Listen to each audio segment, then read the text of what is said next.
named as one of the 40 biggest hitmakers from 1955 to 1999, Dionne Warwick is one of the most charted female vocalists of all time.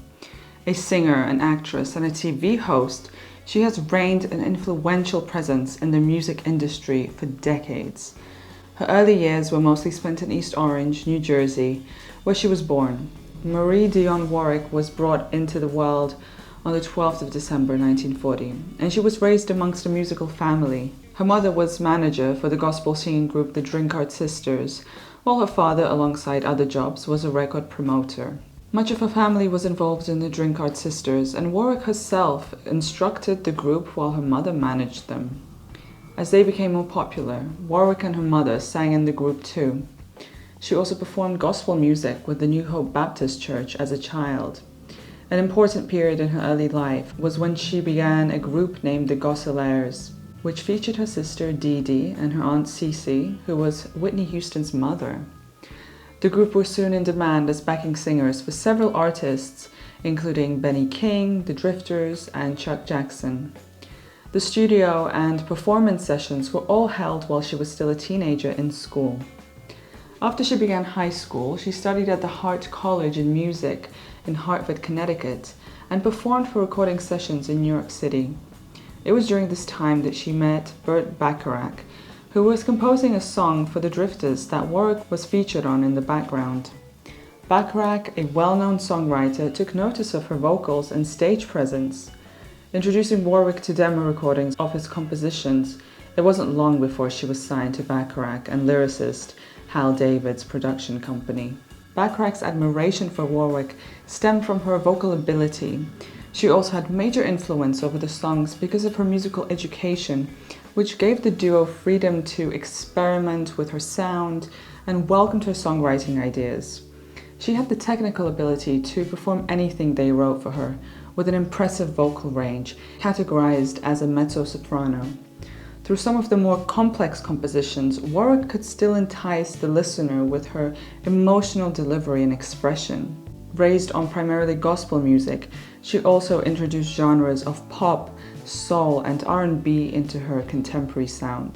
1962 saw the release of her first solo single, Don't Make Me Over, which over the next year received admirable success. During this release, her stage name was changed from Dionne Warwick to Dionne Warwick after an error on the record misspelled her name. She stuck with the new pseudonym, and she continued to be known as Dionne Warwick for the rest of her career. A couple of years later, in 1964, she released Anyone Who Had a Heart and Walk On By, written by Bacharach and David. They both became top 10 hits, and Walk On By was Warwick's first #1 R&B hit single. Reaching 6 top chart hits, she earned the title of the best-selling female vocalist in 1964. Her success only progressed further from the late 60s to 70s, with multiple singles reaching the top 10 and top 20. Her song Message to Michael, composed once again by Bacharach and David, became a top 10 hit, while her arrangement of I Say a Little Prayer peaked at number 4 a year later. In 1968, she contributed to the soundtrack of Alfie, a film starring Michael Caine, with theme from Valley of the Dolls, which climbed as high as number 2 on the Billboard Pop chart. That year, she also had the opportunity to perform in England for Queen Elizabeth II, a historical moment because she was the first African-American woman to do so. As her musical journey flourished, she earned her first Grammy in 1969 for Do You Know the Way to San Jose as Best Female Contemporary Pop Performance. 2 years later, she was awarded the same Grammy, but this time for her performance on I'll Never Fall in Love Again. After a decade of working together, Bacharach, David, and Warwick all went their separate ways after disagreements between the trio. And the 1970s proved to be less successful than previous years, having only one hit with Then Came You, a joint effort between Warwick and the Spinners. It became her first US #1 hit on the Billboard Hot 100, and during this time she was signed to Warner and released 5 albums, but still failed to reach the positive results of her previous releases. By the end of the 70s, though, she was on the way back to being back at the top of the charts, where she signed a new deal with Arista Records. Her 2 releases, Deja Vu and I'll Never Fall in Love Again, won her more Grammys. She was awarded Best Female R&B Vocal Performance alongside Best Female Pop Vocal Performance once again. This level of success lasted throughout the 1980s, an era where she finally mended her relationship with Bacharach and also took on a new role as a television presenter, hosting the music program Solid Gold. Warwick even made time to collaborate with other artists, working with Johnny Mathis on Friends in Love and with Barry Gibb of the Bee Gees on Heartbreaker. A career highlight for Warwick was a project she collaborated on with Stevie Wonder, Elton John and Gladys Knight, achieving a #1 single with That's What Friends Are For. This was a charity single written by Bacharach and Carol Bayer Sager, with the proceeds of the song going to AIDS research funds. They raised over $3 million and spent 4 weeks at the top of the Billboard Hot 100.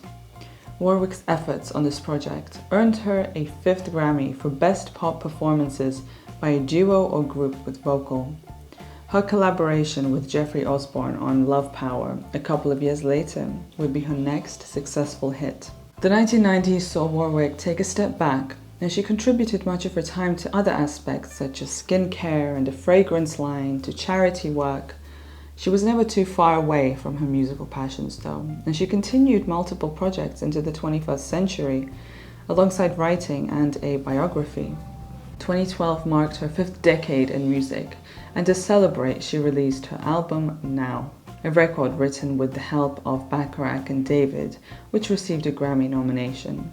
Sadly, this celebration was darkened by troubles in her personal life when she went bankrupt in 2013. Her 2 sons have also played a part in her career, her eldest son being a songwriter while her second son is a music producer. They both worked on projects with their mother over the years. Even at 80 years old, an extraordinary number of decades spent in the industry, Warwick still performs today, and as recently as February 2021, she was nominated for the Rock and Roll Hall of Fame. Her music has lived through generations, releasing an incredible 80 singles throughout her career. Her talent will be admired for many years to come. You can check out the Carliv Spotify to listen to the original tracks of the artist. It's a curated playlist with the most popular songs.